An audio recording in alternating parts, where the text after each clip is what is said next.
Olá, povo de Deus, bem-vindos a mais uma edição do Debate Show Galileu. O assunto de hoje é meio espinhoso, nós vamos tratar do divórcio. À luz da palavra de Deus, vamos tratar das condições em que o crente pode se divorciar, como a igreja tem tratado a questão do divórcio, o novo casamento e pastores divorciados.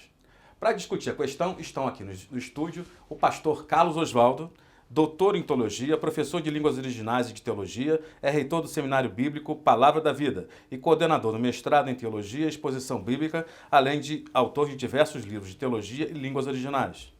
Também estão conosco o pastor Carlos Brengantin, que é bacharel em teologia, pastor da comunidade Caminho da Graça, há 27 anos pastoreando em São Paulo. Não estão presentes aqui no estúdio, mas vão participar do debate através de perguntas direcionadas aos debatedores e questões colocadas. O reverendo Hernandes Dias Lopes, que é pastor da Primeira Igreja Presbiteriana do Espírito Santo, autor de diversos livros, doutor em ministério e teólogo. A equipe do Portal Galileu foi às ruas entrevistar o povo de Deus sobre a questão do divórcio. Vamos ver o que eles falaram.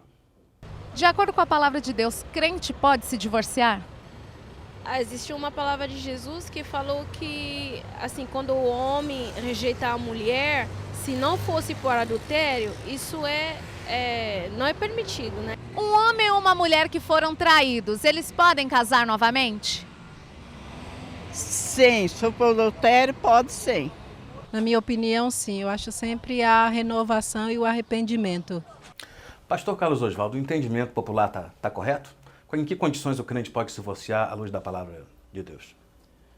À luz da palavra de Deus, o divórcio é uma solução de último caso. A ideia básica das Escrituras é que o casamento é uma instituição divina e indissolúvel.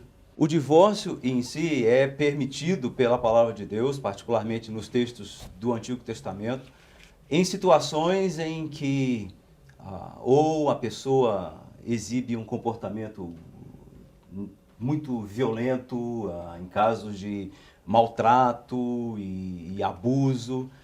Essas situações, pelo próprio risco que elas representam para a vida das pessoas e dos cônjuges, abrem a porta para a possibilidade do divórcio.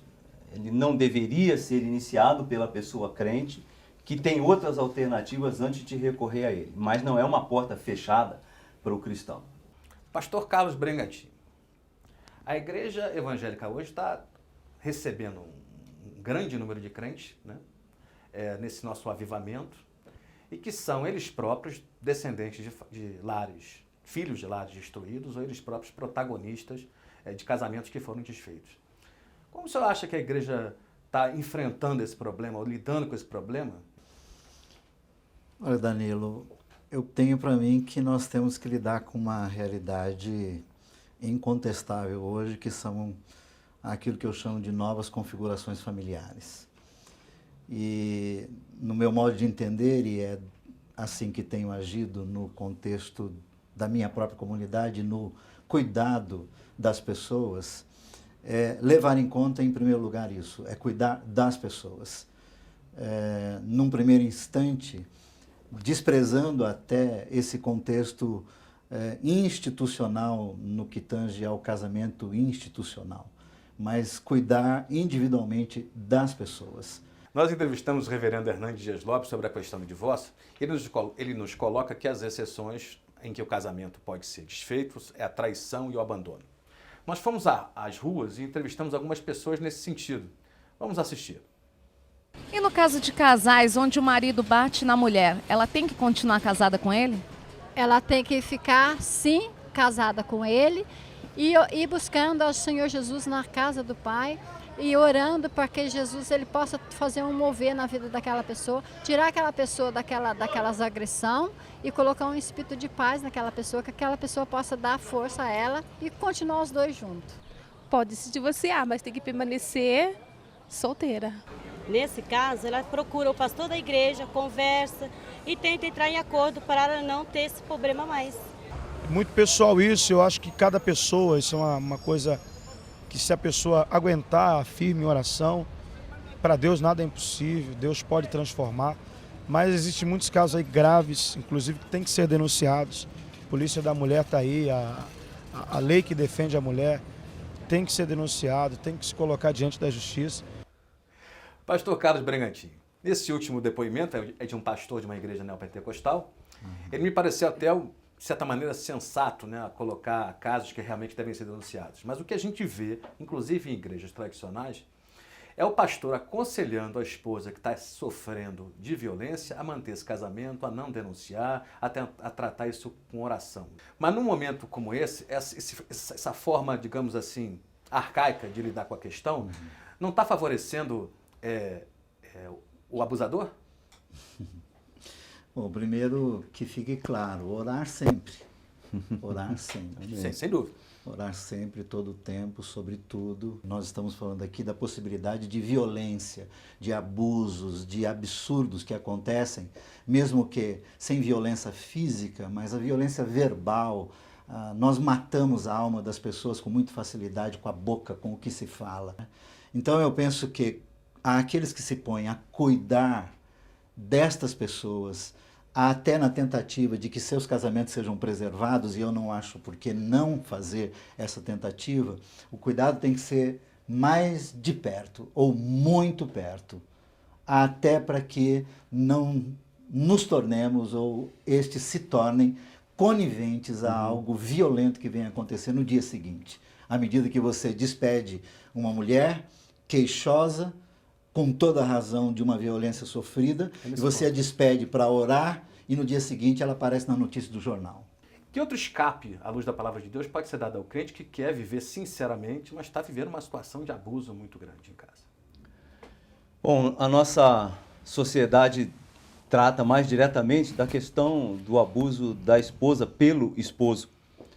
Lembrar que há toda uma rede social que sofre com o abuso, não é só a esposa e os filhos, isso vai se transferindo para a família mais ampla e gera-se uma situação de grande conflito. Por isso que eu mencionei que em casos de abuso, o pastor deve levar em consideração no seu aconselhamento essa possibilidade. O reverendo Hernandes Dias Lopes, nós entrevistamos ele no evento, ele está participando, digamos assim, virtualmente desse debate, coloca uma questão para a gente. Vamos assistir. Deus estabeleceu na sua palavra 2 cláusulas exceptivas para o divórcio. Quais são? Primeiro, a infidelidade conjugal. No caso de infidelidade, a parte traída tem direito de divorciar-se, consequentemente, de casar de novo. A parte que traiu não tem, porque nós não poderíamos, e a palavra de Deus não premia o pecado. A segunda cláusula exceptiva para o divórcio é o abandono irremediável e irreversível. Fora dessas 2 cláusulas, não há base bíblica para divórcio e novo casamento. Acontece, às vezes, de um casamento adoecer, ou por exemplo, agressões físicas, desrespeito. Nesse caso, pode até existir uma separação pedagógica, e a base bíblica é 1 Coríntios 7, 10 e 11. Mas o apóstolo Paulo diz, separa, mas não pode casar de novo. Pode reconciliar se o problema foi resolvido.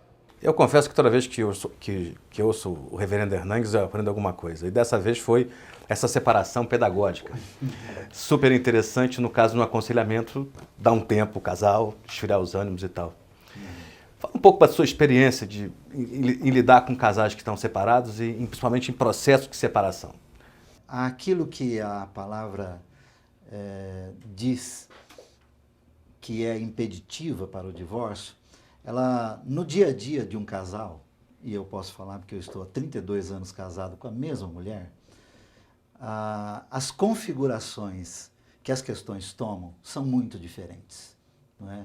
Então, eu concordo com a instrução pedagógica, eu acho que ela é uma das primeiras que deve ser levada em conta se você tem acesso aos 2. Se você tem essa chance, isso eu entendo que é uma pedagogia que dá sempre resultado.